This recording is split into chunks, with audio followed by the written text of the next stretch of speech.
I'd like to call to order the City Council meeting for January 21st, 2020. If I could have everybody please stand for the Pledge of Allegiance. I pledge allegiance to the flag of the United States of America and to the republic for which it stands, one nation, under God, indivisible, with liberty and justice for all.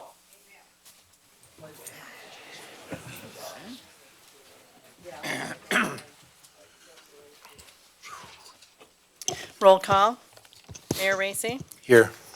Mayor Pro Tem Porter, Here. Councilman Miller, Present. Councilman Webster, Here. Councilman Dowd, Here. Councilwoman Skiff, Here. Councilman Wagner. Here. Quorum is present. First item on our agenda is for a moment of silence for Gloria Rowland.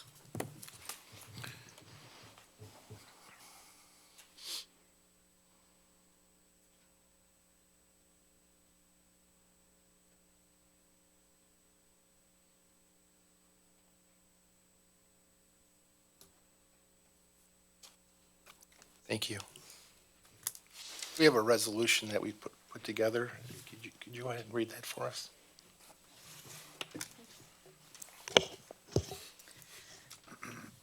City of Wayne resolution celebrating the life of Gloria Marie Rowland.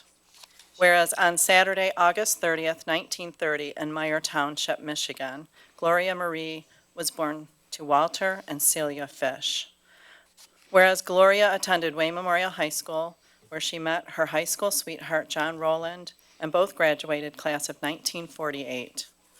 Whereas Gloria and her family owned Jack's Sporting Goods in the city of Wayne for 39 years, Gloria also found time to serve as cookie mom for Girl Scouts, and over the years worked at Annapolis Hospital, worked as a lunch lady at both Wayne Memorial High School and John Glenn High School, all while lovingly caring for her 10 children.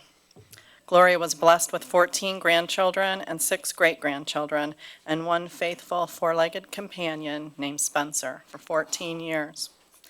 Whereas Gloria was a resident of the city of Wayne and belonged to St. Mary's Church for 77 years, Gloria served as president of the Wayne Garden Club, the Wayne Literary Club, and the Wayne Historical Society. Now therefore be it resolved, I, Mayor John P. Racy, and the Wayne City Council honors the life of Gloria Marie Rowland, along with her family, friends, and all those blessed to have known her.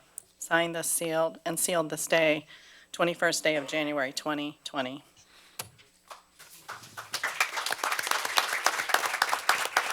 Mayor.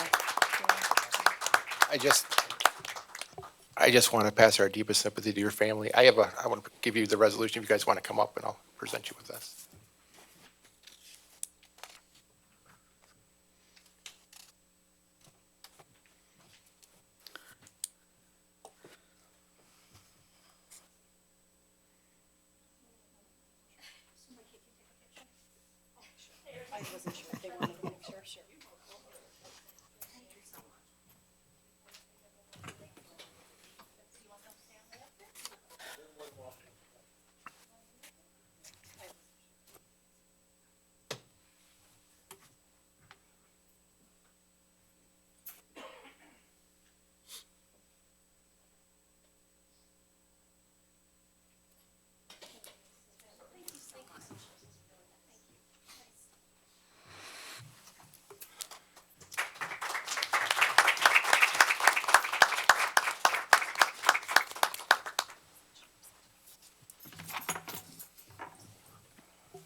Item number 1 on the agenda, is to approve the agenda. Move to approve without exception. Support, Dowd. Any questions? All in favor? Aye. Opposed? Motion carries. Item number 2, City Council minutes, regular meeting of January 7th, 2020. Move to approve. Support. Any questions? All in favor? Aye. Opposed? Motion carries. Item number 3 is presentations, a certificate of thank you to the Historical Society for their work on holiday night at the museum. Thank you. We gave a couple other certificates out at the last meeting, but wanted to make sure that we gave out the certificate, this big award to the, to the Wayne Historical Society. But from the council and the city, we really appreciate everything that you guys did. I enjoyed working with you, Nicole, this year, and in your leadership in helping with that and everything that you were doing. And I think it came off really well. And it takes a team of people making things happen. These are really positive things when you can get your community members to want to make positive change. I mean, it's really easy to sit there and complain on Facebook and say negative things about the community. You see that kind of all the time. But it takes real dedication and people that care to make a difference. And that's what making a difference means. You step up and do something when others aren't. So I really appreciate everything that you guys have done in that. It was fun. We had some new wrinkles to the thing, so it made some new challenges. And then, of course, the presence that Hillcrest did, I think that added a big thing. I know you guys were very appreciative of that also. I enjoyed Demmer Ford allowing us to having the Ranger and having Santa Claus out there this year. I thought that was a fun thing. But, we need to have fun. And I think we got to make sure that we remember what this was all about. And it was better of our kids and our community. And it's about creating memories. It's about making a community. And I think we hit a home run with that. And we couldn't have done it without you guys. So I want to thank you. Have you guys come forward?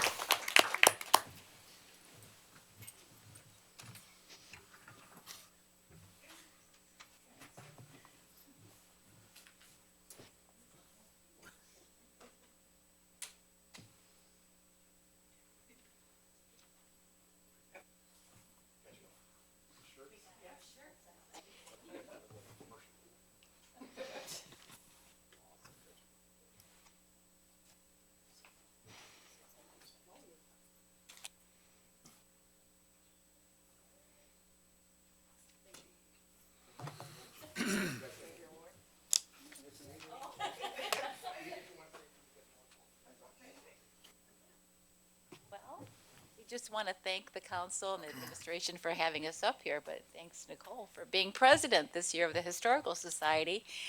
And we have new items at the store. They've just put a new store in, items with shirts, so the museum's doing really well, thanks to Tyler Mall and the volunteers.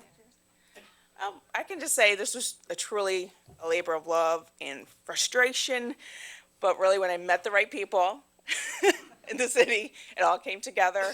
And really, it was a lot of little things that pulled us all together to make a great night. So I look forward to 2020. Great. We're having it next year, right? Yep, Yeah. thank you.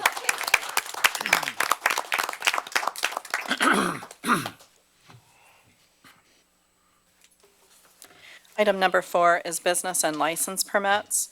4A is approval of a 2019-2020 materials recovery facility license at Wayne Car and Truck Parts, 34939 Brush Street. Move to approve. Support. Any questions? All in favor?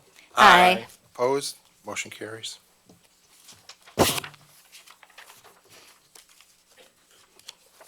Item number 5, ordinances and amendments. 5A is first reading of ordinance 2020-01, amendment to Chapter 894 to provide for a service charge in lieu of taxes at Atwood, for Atwood Gardens. Okay. Can I get a motion from the council first? Motion to approve. Support. Okay, Ms. Goen? Good evening, Mayor, members of council. I stand before you this evening to talk to you about Atwood Gardens. This is the third time I've been before you. Just to remind everybody at home, this is a senior living community proposed by Wallach Homes on the property that is owned by the Senior Alliance. This is a tax-exempt property. We do have Joe Hall and from Wallach, and Jason is here from the Senior Alliance this evening. So after I'm done, I'll invite them up if they have anything to add, or if you want to ask any questions of them. The as you know, at the last meeting, there were some revisions to the original pilot plan, and Wallach decided to throw a lot of skin in the game to try and salvage this project. When they went back to MISTA with the approvals, that was not good enough. They wanted to see something else added. So Joe had reapproached us and asked to amend the pilot to a 4% pilot, and that's the amount of money that the city would collect, and then extend it to a 30-year time frame. So the property is tax exempt, and it will continue to be tax exempt for as long as the Senior Alliance owns it. I highly doubt they plan on selling that anytime in the near future. As a matter of fact, when the county owned it, it was tax exempt. Our only chance of collecting taxes on that property, unless they sell it to a private developer, which that's not their intent at this time, is to enter into a pilot agreement with, whether it's Wallach or another community-type living facility that comes in and is looking for that MISTA funding. Originally, we were set at a higher percentage on the pilot, but there weren't as many housing units. So the second time they came back, we went down on what we were getting, but we went up in what we were down on the percentage of rent collected, and we were going up in what we were getting because they increased the number of housing units significantly. Going to the 4% ask now as opposed to what they had, I believe 7 was the last time, we're still going to be $1,000 more than we were in the original pilot that you approved. So I have spoken with several of the council members. Obviously, this is in your hands. This is the last attempt, I feel, and I will let Joe address that, for them to try and obtain the MISTA funding for senior housing, and it's something that is very much needed in our community. What we're asking of you tonight is to approve the amendment to the pilot to 7%, from 7% to 4%, and extend the life of the pilot for 30 years. So we'll have 30 years of guaranteed income on that property. And Joe, did you want to add anything? Jason? Thank you, Lori. Mayor Racy and members of the council, thanks for the opportunity to speak with you tonight. My name is Jason Maciejewski. I'm the Chief Advocacy and Planning Officer at the Senior Alliance. First, want to apologize on behalf of our CEO, Tamara Kiger. She had a family medical situation that she's dealing with this evening and is unable to be here. So I'm here in her stead. I want to note that this is the 40th year of Senior Alliance's existence here, all 40 years here in the city of Wayne. We started off on Wayne Road and then on Michigan Avenue and now on Vinoy. We're quite aggressively trying to make this piece of property that we are the owners of a viable piece in your community here. As Lori mentioned, this is our third crack at trying to get financing for MISTA. And we've worked very diligently with Joe and our partners at Wallach Communities on this particular project and application. But as was noted, we feel this is really our last opportunity due to the nature of the funding structure and the package that we've had to put together for this project. We are really trying to make an affordable housing option viable for older adults here in Wayne with a 100-unit facility. And have been working very diligently to put a package together to make that a reality. So I want to assure you that the Senior Alliance is fully engaged in this process, and we're trying to do something that's a benefit for the city of Wayne, and that adds to the community and helps older adults live in the community where they want to be. So with that, I want to hand it off to Joe from Wallach to add some comments as well. Thank you. Thank you. Mr. Mayor, council members, thank you so much for again listening to our request. I thought it was very important to give you folks some background on where we're at today and what brought about this inquiry. So as Lori and Jason have mentioned, this is our third shot at getting this project funded. First 2 times, as we all know, went through the 9% competitive round. It was very apparent that that was not going to get funded through that avenue. So we saw an opportunity to go through MISTA's non-competitive 4% program, with Wallach stepping up and putting $1 million into the project, for which now we're competing for soft funds. The name of the game is to ask for as few soft funds as you can, but the catch comes along with this is now in this program, MISTA is your direct lender. Therefore, the underwriting requirements are much more stringent than they were under the 9% program. The 9% program, Michigan sees themselves as the stewards of the credits because they're federal credits, but they put really the onus on the risk on the credit investors and the third-party lenders. Whereas now we're talking about Michigan being the direct lender, both from a permanent loan and a construction loan. Therefore, they get much more rigid on the numbers they're willing to accept. When we put the application in, we were hoping to use standard underwriting approach as we do in the 9% world, and hoping to get some relief in that regard. However, we have not gotten that relief. Therefore, really the only way that we have to continue to keep this project competitive, the only tool we have left is really to ask for a very favorable 4% pilot that would really kind of get us back to where we were when we had the 7% pilot under the 9% program. So that's really where we're at today. We think that with the 4% pilot, just indirectly speaking with MSHDA, we feel like we're potentially on the doorstep of getting funded. However, until you see that from MSHDA, you're not certain. But we're probably without the 4% pilot, we're probably not there. And I understand this is another ask on the same project, so I'm sure there's starting to be fatigue. But nonetheless, I can candidly tell you I've not sandbagged you on any requests that I've made thus far. I've simply asked for what I think we need to make the project viable, and I'm doing the same tonight. So with that being said, glad to take any and all questions and comments that you have, and thank you again for your consideration of our request. Okay. Any questions from the council? Through the chair, Mayor Reese, thank you for coming this evening, and we do appreciate this new construction in our community. My question is, and I don't know if this should be directed to you or to Ms. Going, is what are we to expect in annual service fee per year for the community? Yeah, I can take it. I would estimate that you're going to continually receive in the range of about $35,000 annually. Okay, thank you. Anybody else from council have anything? Mayor, Yes. with this change, when can you expect a response from MSHDA in terms of the funding? Yeah, that's the exciting part is certainly by the end of the month, potentially by the end of the week. Anybody else? No? I just want to say, I know it's been difficult.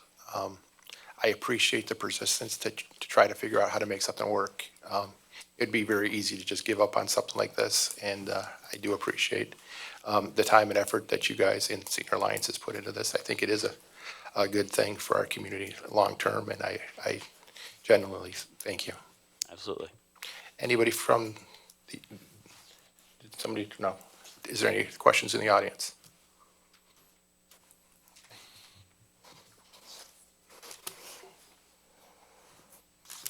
Kathy Rockwell, that 4%, is that of the units that are rented or for the full amount of the 100 units? The 4% we get, is it from just the ones that are rented out already, or would it be for the whole 100? Understand what I'm asking? Great question. The calculation basically is collected rents less utilities paid by owner. Then you have the 4% applied to that number. Anybody else? Okay, thank you. All in favor? Aye. Aye. Opposed? Motion carries. Thank you. Thanks again.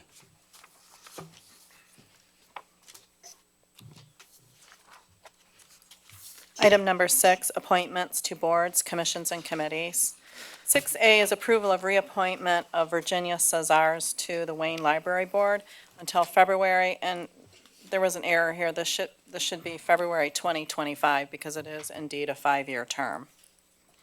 Motion to approve. Second, Wagner.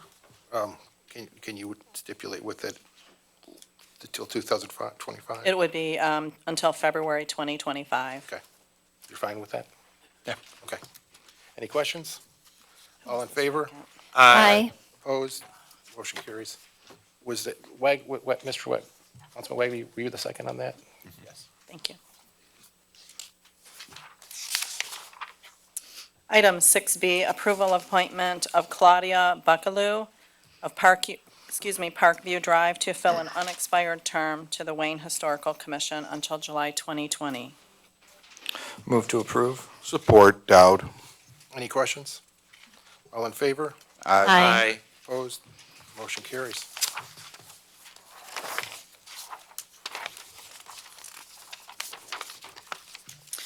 Item number 7, communications and reports.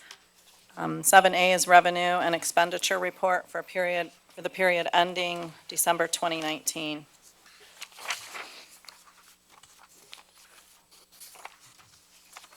Wish of council. Receive and file.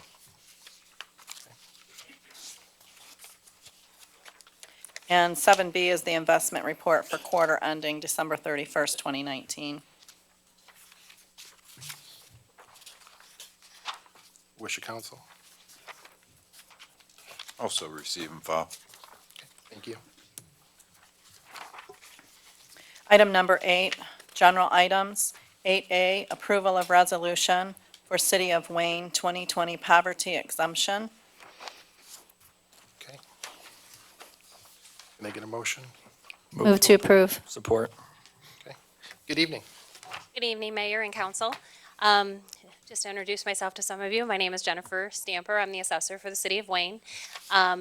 What you have in front of you today is a resolution to approve the guidelines for the poverty exemption application for 2020.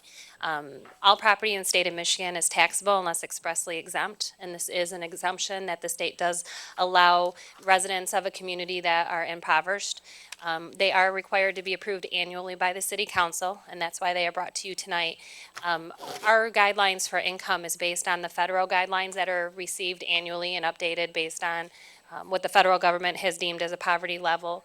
So the guideline change in front of you simply is updating our income level to that of the federal guideline levels so that we do not deviate from the policies as set for us by the state of Michigan. Any questions from council? No. Any questions from the audience? Mr. Sanders? When we can get the dollar amount that is included in poverty? So again, these are based off the federal guideline poverty exemptions, or the poverty level, excuse me. In the poverty application itself, the number of family members in the household that reside at the home is effective of what the income level is. So for example, if there's one family member in the home, the income must be less than $12,490 a year to qualify solely based on income. Now, there is an option for extenuating circumstances. The state defines extenuating circumstances as something that is outside the norm. Therefore, if someone made over the income guideline for the previous year's income, but they had some life-altering change where they lost their job in the middle of the year, or they had some medical issues that have arose and they have a lot of medical bills, we are allowed to take that. And when I say we, our board of review is allowed to take that into consideration to determine if the person is actually impoverished. If we don't have that information, then the guidelines must be followed with a level of income. We do go up to an 8-member household that can have an income of $43,430. Each individual over that amount can add an additional $4,420 of income. Again, these are based on the federal guidelines, so we are just strictly adhering to those. Anybody else? Okay. All in favor? Aye. Opposed? Motion carries. Thank you very much.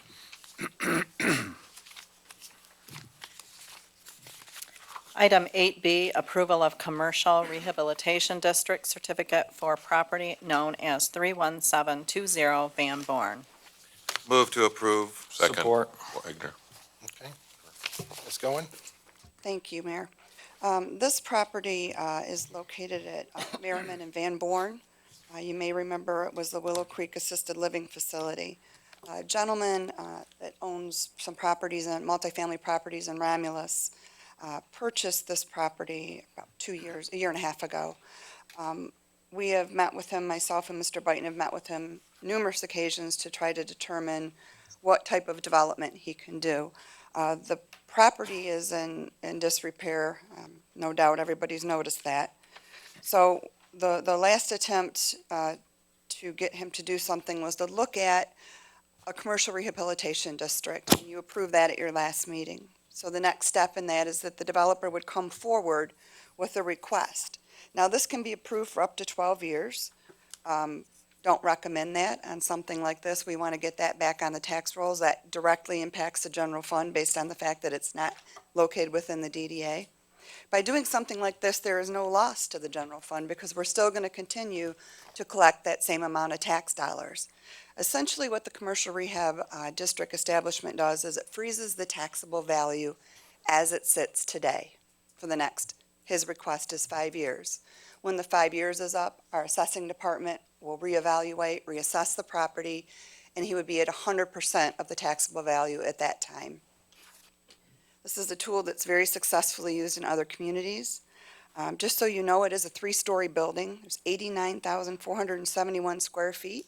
The original use was for assisted living. Mr. Martin is looking at multifamily housing, which would be wonderful, which is an allowable use in that district. It's surrounded by it.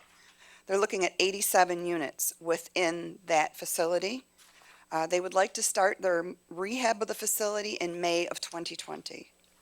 If this is approved this evening, they will submit application to the state of Michigan to be considered for the exemption.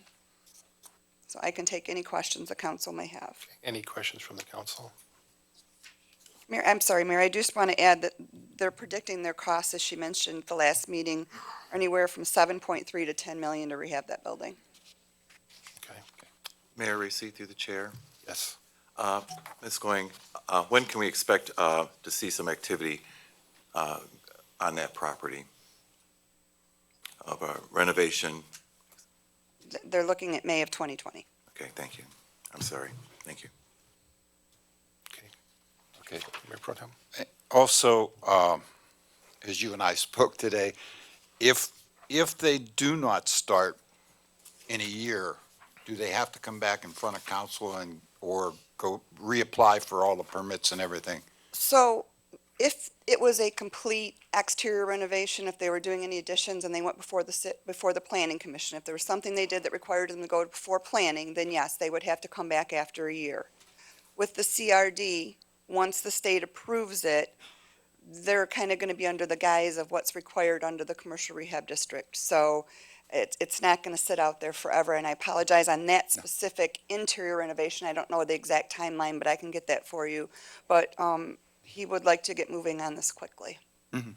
I just was concerned, in the past, I've had a lot of people voice their opinions that we sell something and it just sits and sits and sits and sits and then it goes away, so that's why I asked the question. I want to see some action on it, Yeah. and I understand Grumbling it. going on. It's been sitting there for 20 years without anything going on, so Yeah. I don't suppose another year or Well, two is yeah. going to matter. And that's the thing with development. I'll give you an example. Sienna Healthcare just had the ribbon cutting at Newburgh and Ford Road a couple weeks ago. It's a project I started before I left the city of Wesleyan. I've been here 4 years ago yesterday. So it happens. Unfortunately, you can't control what developers do, and you can't control the bank's lending. So obviously, we do everything we can to fast track the projects. Thank you. But you're absolutely right. Anybody else? Anybody in the audience? Okay, all in favor? Aye. Opposed?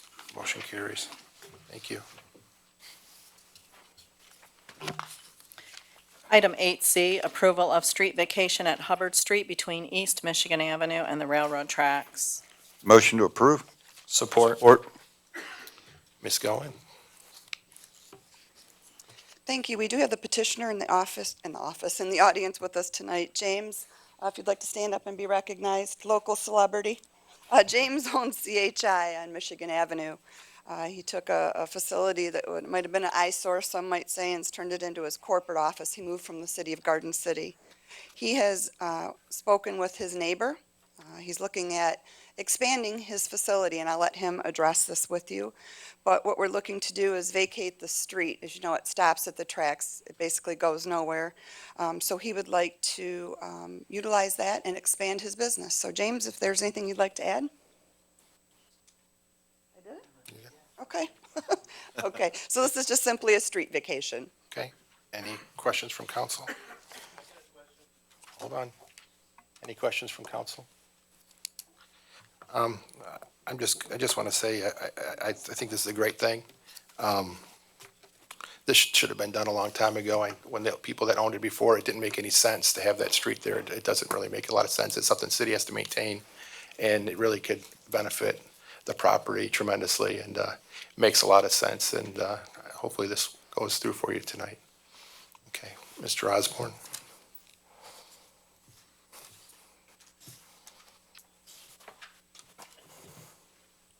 Good evening, Mr. Mayor. In regards to this subject on this street vacation property, could you be a little more explicit of how this transfers over? City signs remain there with it saying Hubbard.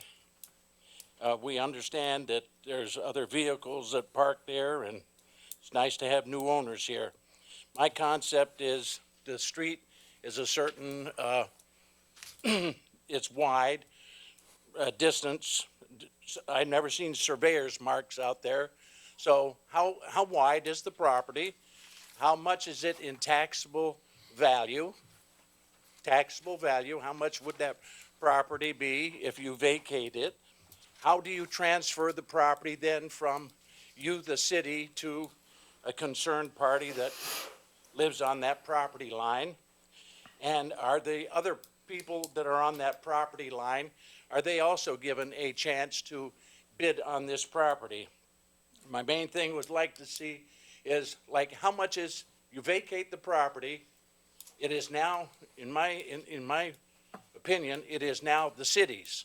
I therefore want what is the taxable value of that property before you transition it over to somebody else, of which I don't know anything about, except there was a special planning committee on this. So I'd like to see some dollar values, the tax ID number of this piece of property, and let it be known.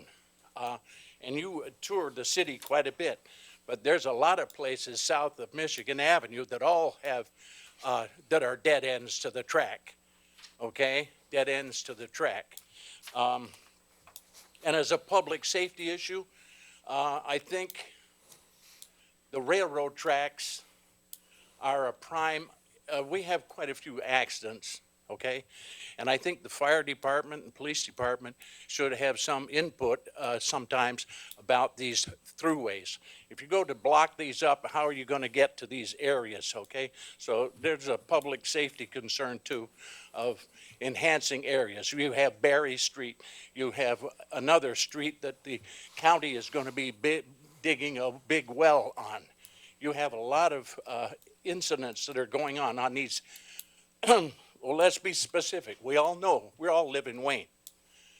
Where's the Cadillac Hotel?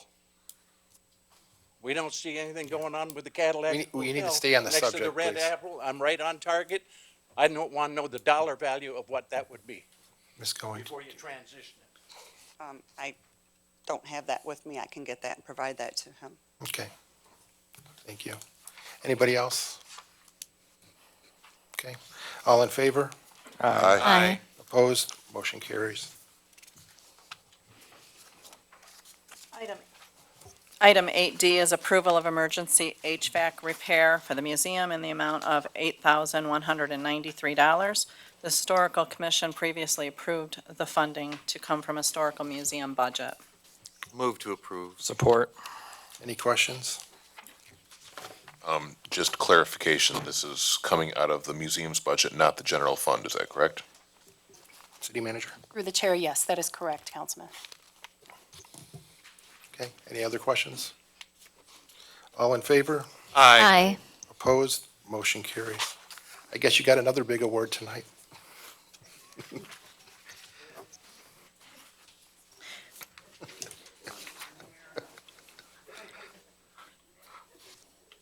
Item 8E, approval of emergency repair on the street sweeper in the amount of $8,073.77 to be paid for from the city property budget. Move to approve. Support. Mr. Queen?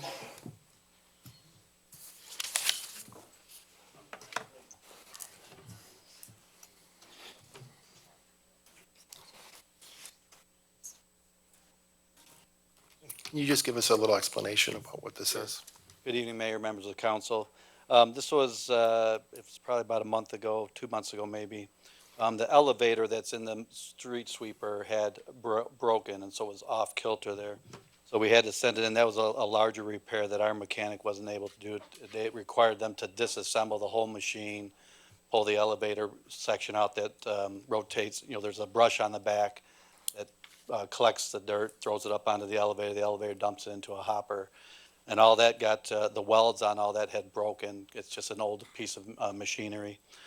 So they had to do that, as well as over the years prior to me being in charge of the DPW, the transmission was stuck in a low gear. It travels very, has two different settings. One is the low setting that as you're traveling and sweeping the streets, it goes very slow. And it was about, it would only get up to about 15 miles per hour. So whenever we had to travel from one end of town to the other, you went at 15 miles per hour. So they weren't able to figure that out. We finally sent it in, and when we did and started to look into it deeper, then they had to send it off to another company to have them look at it. And finally, they found it was like a small relay that was buried deep inside the engine. If you've seen the piece of equipment, you'd understand it was very hard to find. So they finally found that and actually fixed that. So now it is able to get up to 45 miles an hour to be able to travel, around the community, or if we have to take it elsewhere. So. Okay. Any questions from the council? Through the chair, quickly, Yeah. how old is this piece of equipment? I knew you were going to ask me that. Good, good.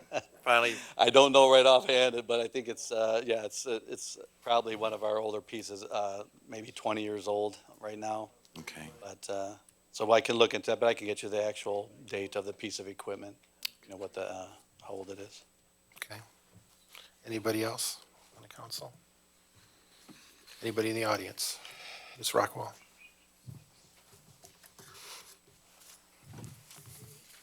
More than one street sweeper? We do not. I thought I was on this side of town one time and was over by our house and there was a sweeper there a couple of years ago, and then there was one in two places. No, well, we have just the one sweeper, and so it will, we sweep the community. We were used to doing it sometimes 2 to 3 times a year, but because of manpower, sometimes we have to at least get it out a couple times a year to do the community, because it's mandated by the state for us to do some of the street sweeping, so. Yeah. Mr. Queen, now the state sometimes will come down and do Michigan Avenue once a year or something like that. You may see that, but it's late at night. The county, I county? think, is actually contracted for the state road, but they don't do the section between 4th Street and the viaduct. We have a contract with the state that we maintain that portion since it's our downtown area. Yeah. Over the years, we maintain it by doing sweeping, and the state pays for all of that. Any of the funding for that, our manpower, whatever we use to do that portion of Michigan Avenue. Okay. Anybody else? All in favor? Aye. Opposed? Motion carries. Item number 9, administration reports. Through the chair. Yes. I have quite a few things the staff is going to report on this evening. I'm going to have Tina start. She has some information she'd like to share about absentee ballots. You're welcome. I wanted to talk about the applications for absentee ballots. They went out. This is what they look like. There's been some questions. With this election, it's a closed primary. In this kind of election, you do need to choose your ballot style. So the choices are Democratic, Republican, or a ballot without the presidential primary. So if you choose, for instance, the Republican Party, then you will get the Republican Party and the local ballot, local proposals. You can choose the ballot without the presidential candidate, and you will have just the local proposals. But you do need to make that choice. Just go down the numbers 1 through 5 and make sure you fill out all the information. It's nice if you put some contact information on here too. There is a place for your phone number. There are times when we get these and someone forgot something, and it's a lot easier if we can just make a phone call and ask you what you wanted there. Other than if you don't sign it, of course, we can't do that for you. If you're going to be somewhere else, or you want your ballot mailed somewhere else, please make sure you include that address down here at the bottom. This application is good for this March 10th primary, as well as the general November 3rd election, or you can just choose it for the March 10th. In August, I'm going to send another application out for the August primary, which will be good for that August primary, as well, again, as the November. So if you chose for this March 10th, that you wanted it for November 3rd, it's okay if you say that for the August one. We're just going to staple them together and use the most current information. And quickly, one other thing I did want to say. I wanted to thank those who signed up to be an election worker. It's been a little while since I talked to you. I will be reaching out to you. I'm going to be scheduling some election instruction classes. I'm going to have one during the day and one in the evening. And then after that, I'll have some small one-on-ones for anybody who wants to really get into the equipment. So that's all I have. Thank you. Before I get to a couple of items Lori's going to get up and talk about, I wanted to just let the council know, I'm not sure if you saw it in the Friday report, we did apply for a grant during the holiday, Ed and I worked together on it, and we did get $4,300 through a grant. The max was $10,000, but we did get $4,300 to add new tables where the rusted tables are by the pump house. So we'll just chip away at those, and that'll buy us a few tables, so we're excited to get those on track. So that was good news. I'm going to be working, surprise Ed, I'm sorry, but I'm going to be working with Ed on a submission through a nonprofit, Ralph Wilson, who also, the foundation, who also partners with the Community Foundation for Southeast Michigan, to try my best to figure out a way to get funding to replace the lights on the trails. I know that's been long overdue, something that's very costly, very, very expensive, and there's not a lot of grants out there. We don't qualify for state grants right now through the DNR because we do not have an updated recreation master plan. So without a recreation master plan, that is a requirement. You get dinged significantly with points on that. Additionally, there's a 25% match, whereas if we go after the Ralph Wilson or Community Foundation, there is no match dollars. So I'll be working with that. That's going to be a very heavy lift. That's a tough grant, especially when you have a city competing for a nonprofit, but it is doable. It is something that I think that they would definitely look at. So we'll have to do a few calls with Ralph Wilson, and we'll have to get that on track. So Ed's going to be a little busy with that with me.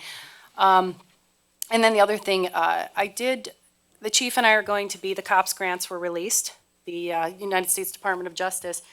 For 4 years, almost 5 now, when the Sanctuary Cities battle began at the federal level, the COPS hiring grant, which has been used in the past, was not being funded. And that's because there were issues with supporting sanctuary cities. A lot of cities were penalized for that did not support sanctuary cities, but we're past that now. The COPS grant was released. It's a very highly competitive grant. It's a lot more competitive than the SAFER grant because there's a lot less fire departments than there are police departments in our country, and there's a limited amount of money. So I'm not so sure that they're going to really pay attention to the smaller communities.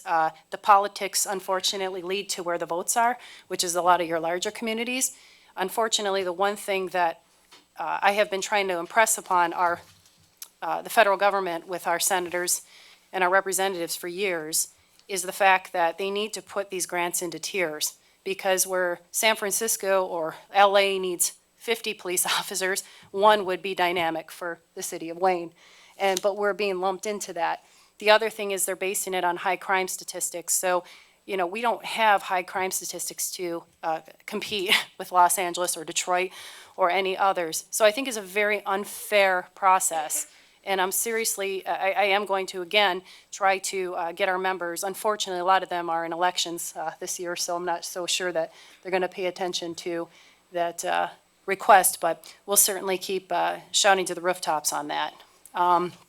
I also participated in a SEMCOG call today, and it was a grant refresher. They've changed some of the dynamics. I know we're not a SEMCOG member, but the state does not require you to be a SEMCOG member to apply for certain funding that SEMCOG also releases.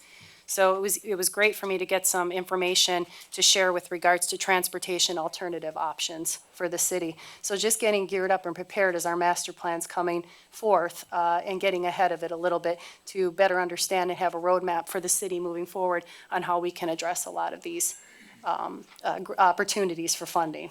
So I'm going to have Lori come up. There's a couple of items. Mike Byton was not able to be here tonight. Lori's first going to talk about snow removal with businesses and some concerns. And then I'm going to tee her up to talk about Metro Storage. So, Lori, if you wanted to talk about snow removal first. Thank you very much. I appreciate that.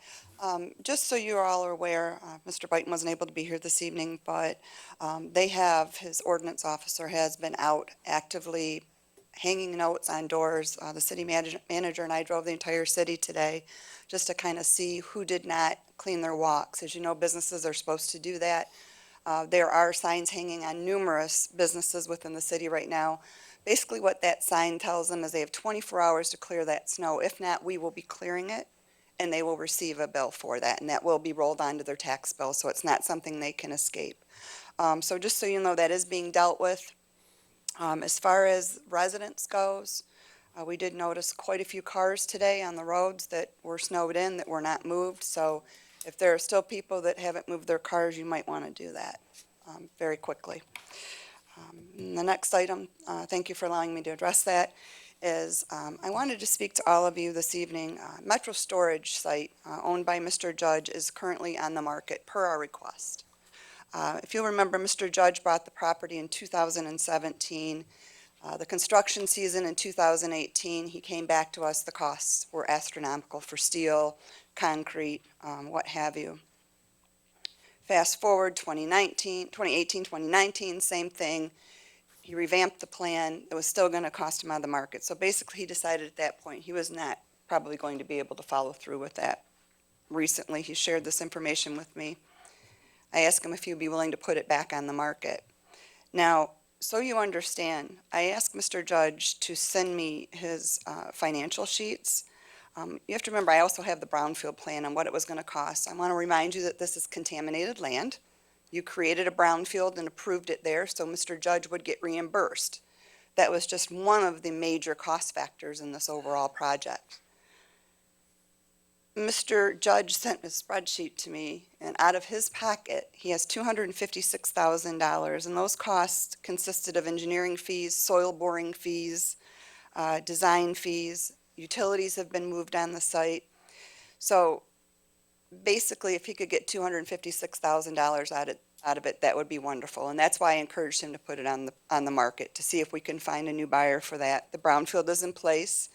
Just so you know, there are $321,000 in brownfield reimbursable costs. That does not mean that's what the cost is to clean it up. That's just what he was going to get reimbursed for should he clean the property up. So this is something we need to take into consideration. Now, you need to know that I had a discussion with Mr. Judge. He did not pay his taxes in 2018, so he owes the county $9,774. That's an issue that is beyond the city's control. It is not our property. It's not our call to demand that somebody we sell a property to pay their taxes. We don't do it to a homeowner. We won't do it to a business owner. That was his choice, a choice he made. The 2019 taxes are due in the amount of $8,559.68. That's a total of $18,334 in back taxes that are owed on this property. Now, this was not a hit to our general fund. It didn't affect our general fund. We've never collected taxes on this property, nor were we going to collect property taxes for the general fund. This property is in the DDA. That money would have gone, a portion of the tax capture after the brownfield was paid, would have gone to the DDA. Mr. Judge has offered to give the property back to us for $1. So if the council would like to purchase a piece of contaminated property for that dollar amount. That is the will of the council. If that is the will of the council, then we certainly would do that. Obviously would not be my recommendation, so what I'd like to share with you is kind of a scenario of what would happen.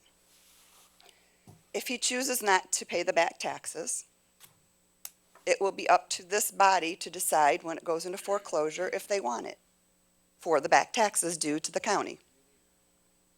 So we would be spending $18,000. Now, people have said that we sold the land for $1. It was not $1. It was $10,001 because we had to acquire the county land as well, so that was money out of our pockets. We had to parcel, if you remember, we put parcels together. His overall cost between his attorney fees and closing costs was over $19,000 to buy the land. That's just for the land. So Mr. Judge is willing to take the $256,000 loss, which I think I wouldn't recommend, obviously, but what's going to happen is it's going to go to foreclosure if he doesn't pay the taxes. He's not said he's not paying them, but if he didn't, county's going to come to us and say, hey, do you guys want this property? It's contaminated land. We're looking at probably $400,000 in cleanup fees, which we knew when we sold it that there were issues. There was a radiator shop there. And that was one of the things when he signed his purchase agreement, is he knew he was going to have to do all this, and it was potentially contaminated, so it wasn't a secret. If it is rejected by the city, it would then go to auction. If nobody buys the land on auction, it's going to revert to the Wayne County Land Bank. If it reverts to the Wayne County Land Bank, they're going to put it on their website. They're going to work on marketing it. They're going to take it to brownfield conferences with them and use it in their portfolio of properties in Wayne County to be redeveloped. So this was by no fault of the administrations, no fault of the councils. You can't predict what's going to happen. Mr. Judge is very disturbed about some things that have been said about him from individuals in this community. It breaks my heart. He's a very good man. That he had to call me and be so devastated that his reputation was being pulled through the mud by some uninformed individuals. So I wanted to make sure tonight that you understood what happened. Mr. Judge is a very good man, and he's out $256,000 right now. Thank you.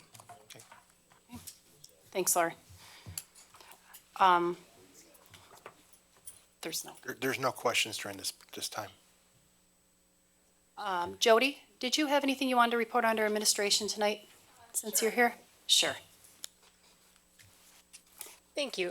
Just briefly to make you aware of some things going on at the library this week. This Thursday, we'll be hosting State Representative Kevin Coleman and State Senator Dana Pohanke for a coffee hour Thursday from 6 to 7 p.m. And this Saturday, we have a movie matinee at 1 p.m. where we'll be showing a G-rated movie. Our license doesn't allow me to say the title if it's going to be televised, but it features toys who come to life. And let me know if you have any more questions. I want to, since we have the Historical Society here, do you have any events you want to talk about this evening?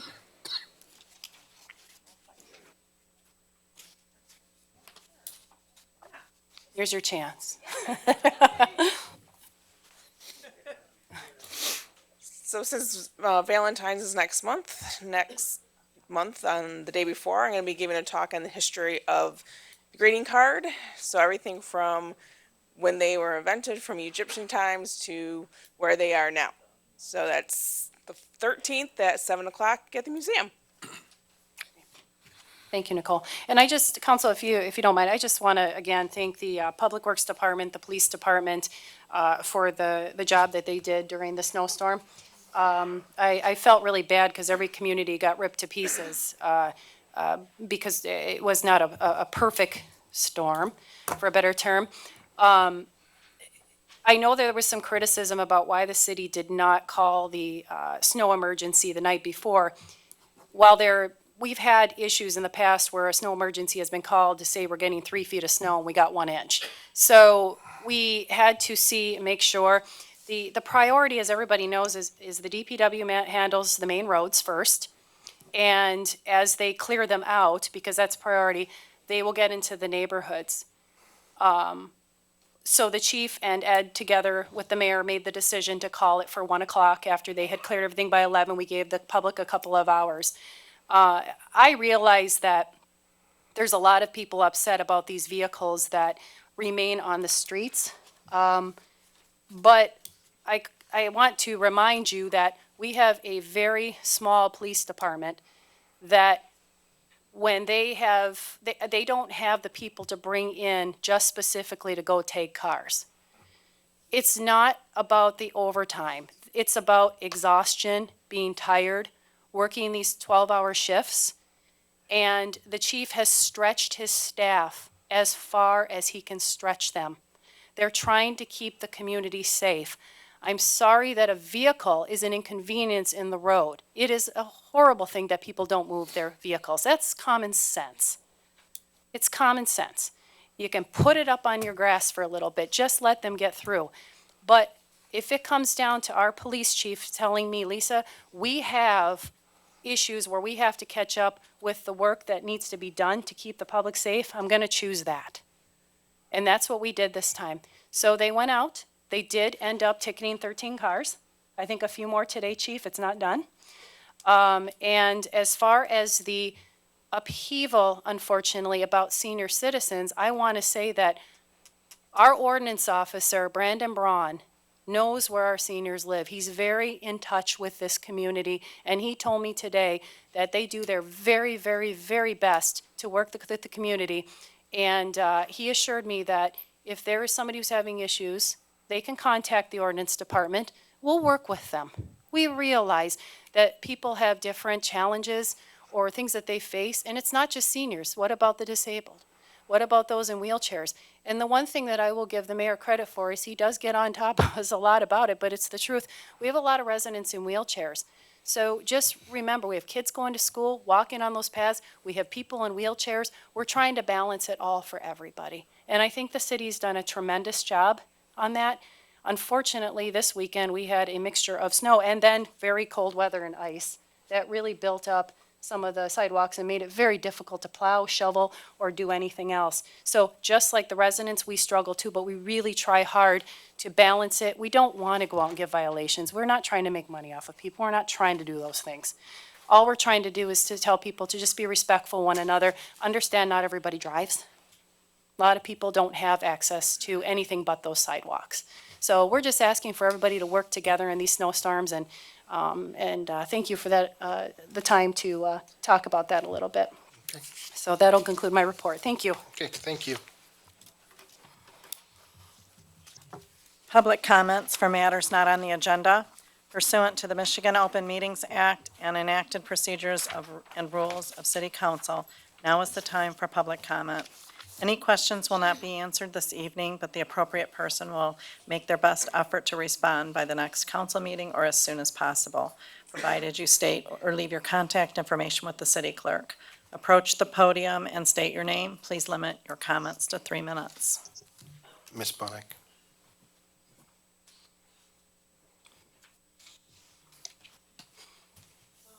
Good evening, Mayor and Council and Administration, and here we are on this nice cold evening.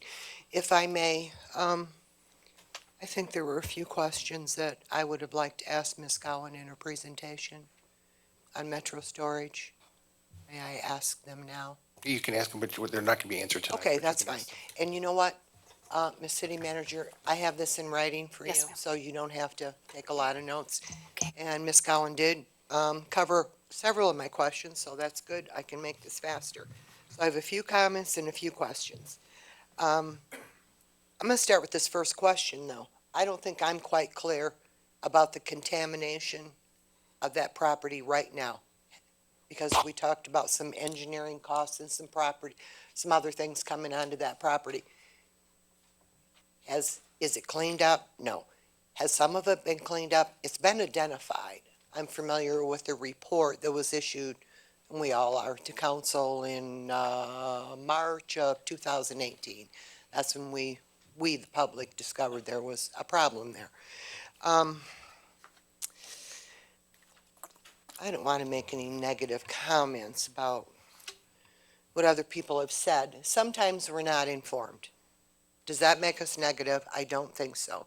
I think we had this thing called this 18-month thing, whatever that was, attached to this deal, and I never saw the purchase agreement, but we talked about it a lot. I think a lot of people in the community thought if this deal wasn't going to fly, that within 18 months, this 18 months, we always talked about it, that it would revert back to the city. So I think there's some confusion there, maybe a little bit more of an explanation would straighten that out for the public. I'm sure council knows. I don't know because I've never seen the purchase agreement.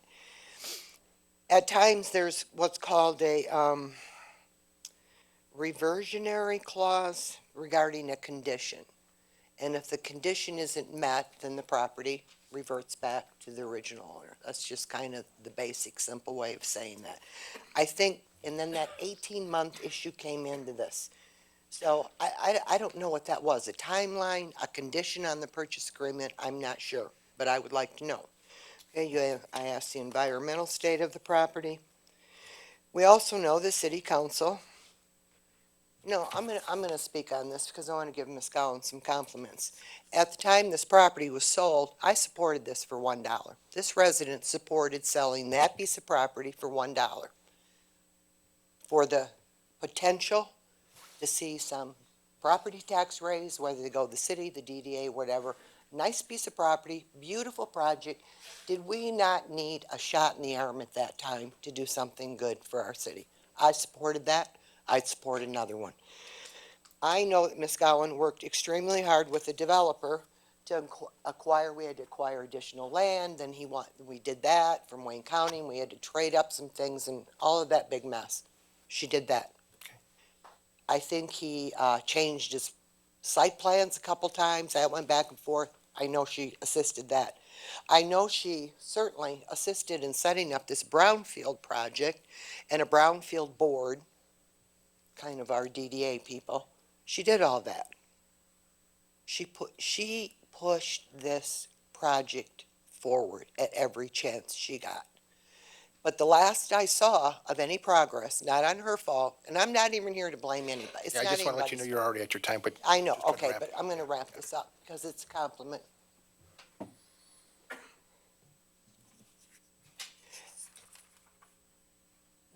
Mr. Judge, and he did, and he came and he talked about the high construction costs and all that, and then we just let it go on and on.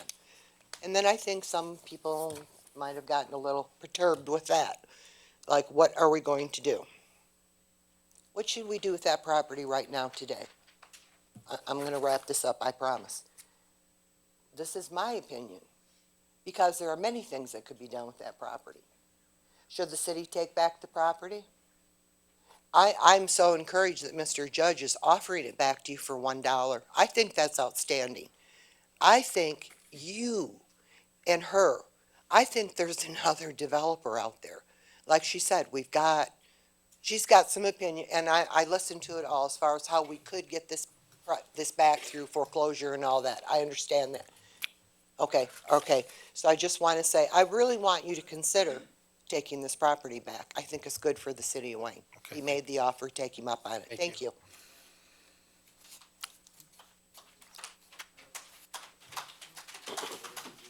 Anybody else? Mr. Blackwell? Good evening, Mayor, lady, and gentlemen of the council. In the near future, could the city provide an updated report on the status of the housing developments proposed by Mr. Stephen Schaefer on two of our city parks that was approved by council last year? Does our purchase agreement with Mr. Schaefer include an imposed timeline by the city on these new housing developments? If not, why not? Further, rumors on the street are that Pulte Homes will now be the builders for these homes versus the out-of-state builder that was first introduced in the original development housing plans by Mr. Schaefer. Is there any truth to this? Lastly, additionally, the city vacant property next to the Knights of Columbus on Wayne Road. What is the status of this property? Is it still for sale? Has it been sold? Thank you. Thank you. Anybody else? Mr. Osborne?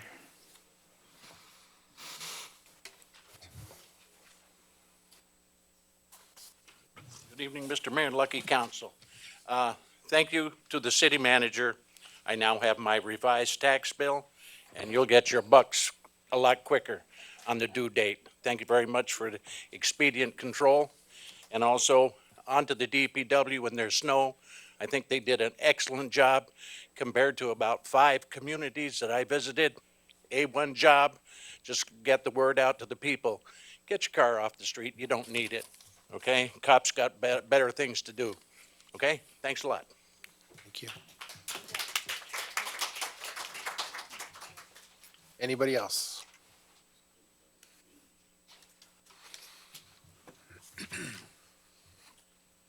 I'm Robert Webb, and I'm a citizen of City of Wayne for over 60 years.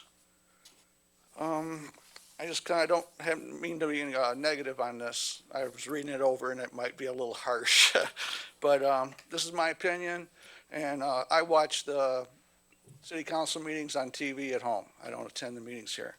But the city manager recently spoke about a mistake made by the city when they used the wrong formula to calculate the money owed to Ford Motor Company. I recalled a city council meeting and the attitude had by the ex-mayor about owing money to Ford Motor Company. While sitting behind the mayor's bench, made a remark that was uncalled for. Then a citizen came forward to speak to say that she would never buy a Ford again. And it broke my heart.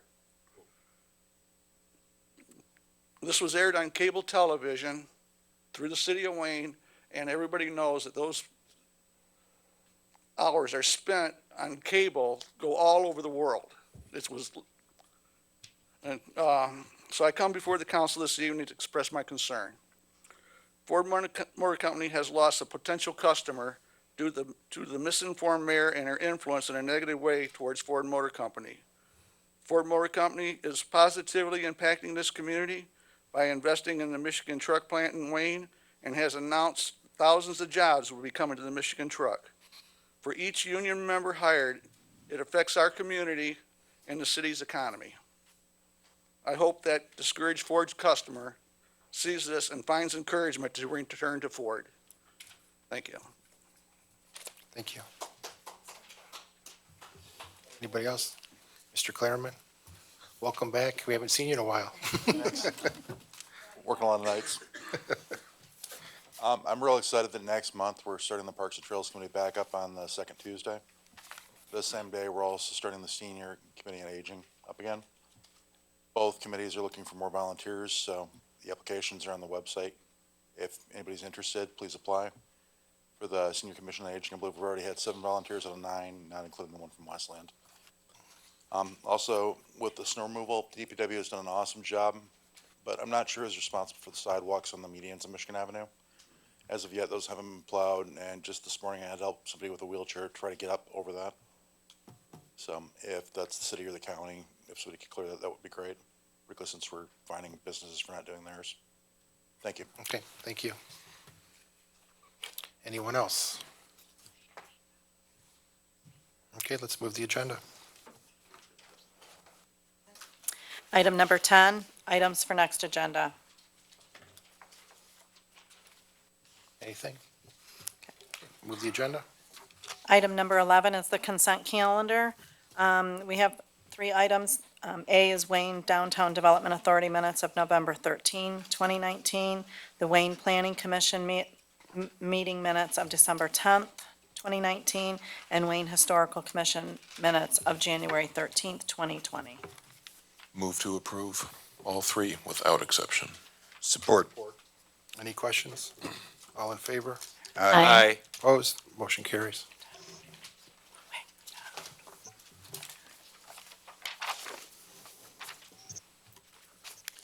Comments from members of City Council. Councilman Wagner. Thank you. I just wanted to remind everybody that I believe Dairy Queen's going to be opening in a couple of weeks, so I believe that's a promise of warmer weather. So, and I just wanted to remind everyone, we have a lot of great local businesses in Wayne. You know, you can go to Helium and find the perfect gift for someone you know. There's just a lot of places. You can go see Ann and get the massage. I was just there today. My wife's going there Saturday. There's just a lot of great local businesses in Wayne. Let's keep them in mind and help them out. Thank you. Thank you. Councilman Dowd. Thank you, Mayor. I just have one thing. I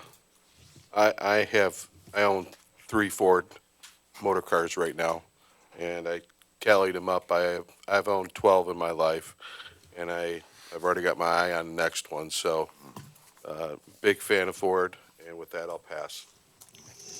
Councilman Miller. Thank you, Mayor Racy. To also bring up about what the city clerk brought up earlier about the being a absentee ballot, I urge everyone to apply. Make sure you're registered and make it a lot easier for you to participate in the democratic process in this community, in this nation. It's very easy. Just give her a call, find out what you need to do. It's very simple, and get the ball rolling and participate. Secondarily, I also want to thank the DPW workers for the fine job that they did on our local streets. Unfortunately, there were some that weren't able to move their vehicles for whatever reason. But I did see a significant increase of cooperation among the residents. And that, I thank the residents for doing so, because it's what the snow emergency is all about. It's about enabling our DPW to clear the streets. And it's a short period of time, and it makes a world of difference. I know some streets that I've seen people actually, after they plowed and then they started parking, they weren't able to get from curb to curb. So when those cars were parked on each side, it was very difficult to get in the middle. So that's one of the reasons, amongst others, why it is really important. And we'll keep advocating more cooperation, and we'll be able to all swim together in the same direction when it comes to snow emergencies. Also, I want to point out about the different varieties of payment options that this community has. You can either do it by mail, you can do it online, you can do it at City Hall, and you also can do it on Fridays between 8:30 and 1:30, if I'm not mistaken. 1:30 and 1. 8 and 1? 8:30 and 1. So I just want to, and also the drop-off box in front of the City Hall here at the back parking lot. So I just want to point that out to make it easier, more convenient, more knowledgeable for our residents to be able to be timely on making their payments of our utilities. Lastly, I wanted to bring this up, and this occurred at the last meeting. Mayor Racer, you pointed out that, you know, I may seem like an island on my own at times, and maybe that's true to some degree, okay? But I am a team player. I can vote for and agree with the council when I can find those compromises. What I need to remind is that I'm a public servant. It's my obligation to question and hold accountable for what I am here to do. And I ask nothing but respect for that. I think, you know, we are a good community. I think when we have healthy debate, we become a great community. And that's important so that we be able to provide the best to our abilities. So with that, I will pass. Thank you. Okay, thank you. Councilman Webster. Thank you, Mayor. I really only have one thing tonight. Eric brought up the Parks and Trails Committee is going to be meeting soon, and I know when we look outside, it's hard to imagine that we'll be back out there soon doing that stuff, but that is right around the corner. And I just want to remind everyone all the great work that happened last year. We had a brand new play structure that was put up. We hit a great majority of the parks, and there was a vast difference that you've seen, especially in the trails and Seroptimus to give you a couple examples. They looked world different once we went through them. So the one thing that I think we always have trouble with is getting some volunteers out. So please consider coming out, because a lot of people say, yep, I'm all for it, I'm gonna be out there, and then there's 4, 5, 6 of us. Now, if we could double those numbers, even triple those numbers, you would see an even greater difference in some of these parks and trails. So just please consider coming out. Councilwoman Skiff?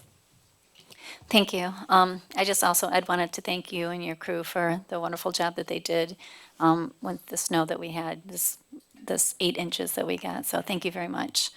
I actually wrote quite a few notes tonight, so, but I'll try to shorten them because I see everybody else did. So, I was at Karma Cafe tonight, and I just wanted to let you know that the event that they do have going on this Saturday, the 25th, at 7 o'clock, the lunar dinner, it's a Chinese New Year dinner. There's still tickets available. They said they have about half full, so it's $25. It's a 4-course meal. He actually gave me the menu. If I won't go over it tonight, but it's delicious. And so if you're interested, you can give him a call. You can pay at the door, or you can just give him a call before you come for seating purposes, so he knows how many is in your party, so he has an idea where he's going to seat people. I'm also looking forward to the Commission on Aging. That is going to be the first meeting. I'm so glad that we have 9 members on the board now, and just looking forward to, no, we don't? Oh, I'm sorry. Well, I'm still looking forward to the meeting. So I'm looking forward to see the things that we can get accomplished through that for the seniors in the upcoming year. Also, I noticed on the website, we already have a cleanup day scheduled, so save the date. It will be Saturday, April 25th from 9 to 12. So I know April seems far away, but we're already at the end of January, and it feels like we just got into the new year. So for those, again, we're always looking for volunteers. It's never too early to start thinking about whether you would like to be involved in that or not. And last thing I just wanted to say is, sometimes at my closing statements, when I refer to the next meeting, I say next week. And I just want to apologize for anybody that I am confusing by saying that. Sometimes it feels like it's only been a week since we met, but so I'm very sorry for any confusion that I may have caused anybody. Our meetings are every 2 weeks, and please, if I do it again, just let me know, and I'll apologize once more. And with that, I'd just like to say have a good night, and we'll see you again in 2 weeks. Mayor Pro Tem. Thank you, Mayor.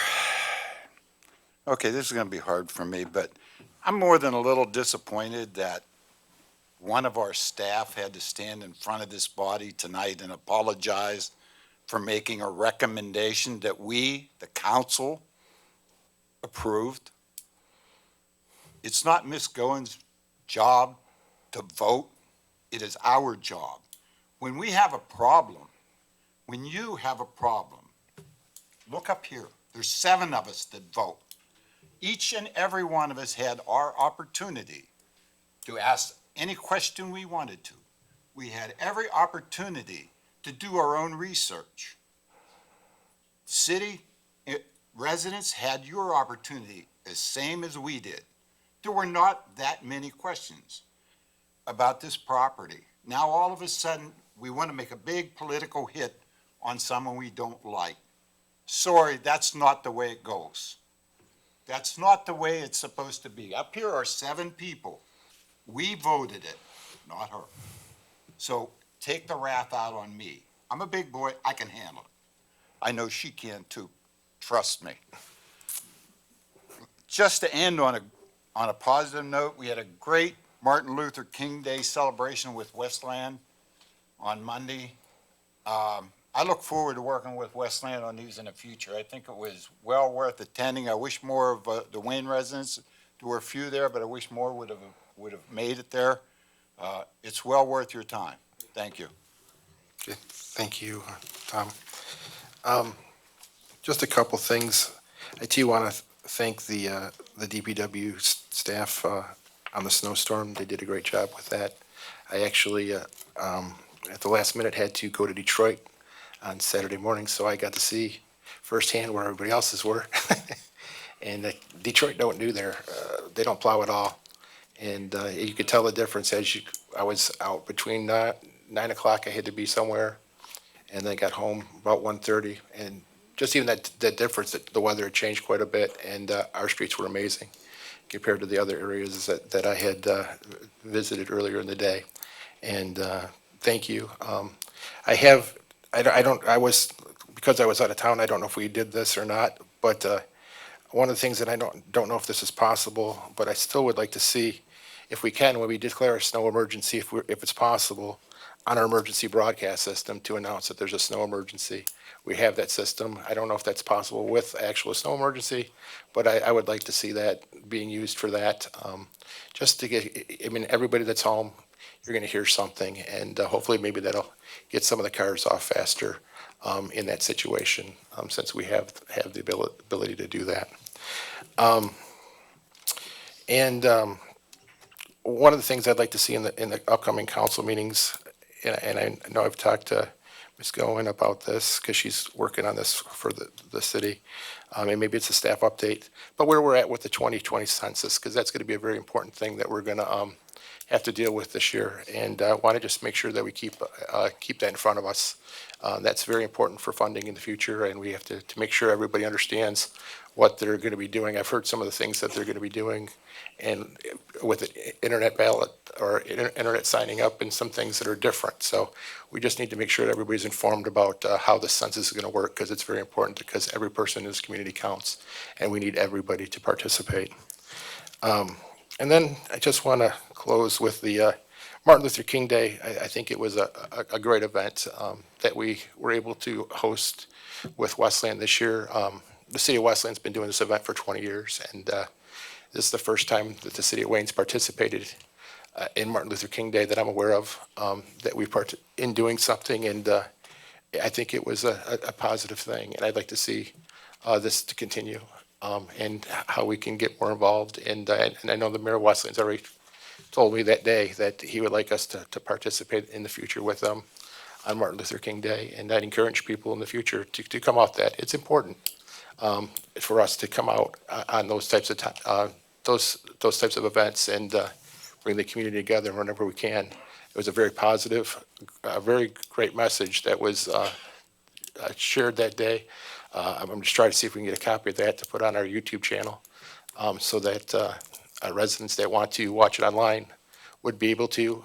You can view that on Westland's cable currently. It'll be coming up soon.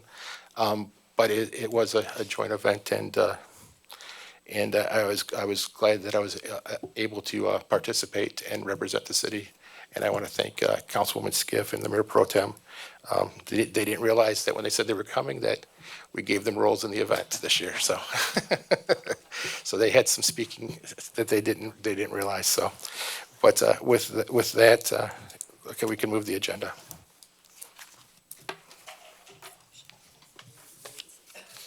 Item number 12 is closed session. 12A, adjourn to a closed session to consider personnel evaluation of an employee under MCL 15.268A. Need a motion, a support, and then we'll do a roll call. Motion to adjourn to closed session to consider personnel evaluation. Second, Wagner. Okay, can I get the roll call? Mayor Pro Tem Porter, Yes. Councilman Miller, Yes. Councilman Webster, Yes. Councilwoman Skiff, Yes. Councilman Wagner, Yes. Councilman Dowd, Yes. Mayor Racy, Yes. motion carries.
guys keep saying A. Hey.